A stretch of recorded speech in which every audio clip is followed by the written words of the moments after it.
Thank you. It's jarring that this oversight plan is missing any reference to this committee being guardians of our Constitution, especially after the former president suggested that we throw out our Constitution, and then the chairman of this committee tweeted, Trump, Elon, Kanye, held up somebody that would want to throw out the United States Constitution, and then tweeted, kept it up for 60-plus days. The other guy, by the way, Kanye, declared DEFCON 5 on the Jews, and the chairman kept that up over and over and over. Everyone in America is saying, hey, two of those guys, one hates the Constitution, one hates Jews. Maybe you want to take it down. Probably doesn't reflect what the Judiciary Committee should stand for, but the chairman, he kept it up. So I guess it shouldn't be so jarring that this oversight plan does not include anything about being guardians of the Constitution, as this great country is on life support. Democracy in America today is on life support. It barely survived the last midterm election. Almost every election denier lost in a statewide race, but it's still on life support. A little shocked that nothing in this oversight plan addresses much of the solutions around crime, which would mean increasing the funding for community policing programs. In the last Congress, we did that. In the CARES Act, in other pro-law enforcement pieces of legislation, we increased funding for law enforcement. Almost every single person on the other side voted to defund the police. One of their colleagues sold campaign merchandise that said, defund the FBI. I'd like it if the other side, once in a while, stood up for those in law enforcement. Whenever those in law enforcement go to the border and seize fentanyl, we should hold them up as heroes.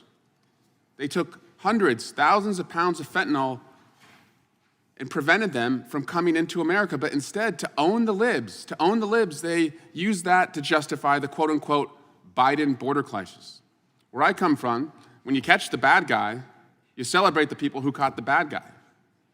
When George Bush and the FBI and local law enforcement stopped terrorist attacks in America, we didn't say, that was George Bush's terrorist crisis.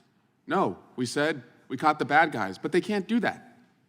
It's just anything to own Biden, to own the Democrats. And I'm sorry if we don't just rubber stamp this oversight plan, but there's a trust deficit here. And it's not a reflex, it's a response. There's a trust deficit here. And one of the very first committees, the very first committee hearing of this Congress, Mr. Gates, after we had all agreed on what the committee's plan was going to be, it was going to be voice voted, everyone agreed, Mr. Gates wanted to offer an amendment to say the Pledge of Allegiance. That's great. Every single person on our side supported that. Now, I don't think he really genuinely cares about saying the Pledge of Allegiance, but he wanted to do it, again, to own the libs and to see if we would vote against it. We didn't. But who did he bring in here to say the Pledge of Allegiance? Who did he parade in here in a uniform? Somebody that he met at a gun club, he said, locally. Okay. Mr. Cicilline had the crazy idea that maybe we should vet the people who come in here, make sure they're not insurrectionists.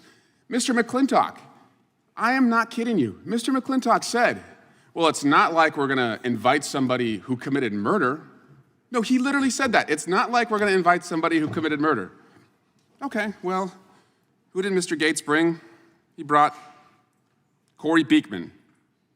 Corey Beekman, in 2019, was in a standoff with the Michigan police after he was arrested and charged with murder, assault with intent to commit murder, and 2 counts of felony firearm possession. The family of the victims said Mr. Gates doing that, it was like getting a dagger stuck in our heart again. We were infuriated when we first saw it. I was disgusted with the whole thing. That's why there's a trust deficit here. You pull off a public stunt to try and own the libs, and what you did was you brought in a guy who allegedly shot 2 people and killed one of them. That's where the trust deficit is. So you can play your games, conduct your stunts. We're here to get shit done. And I yield back.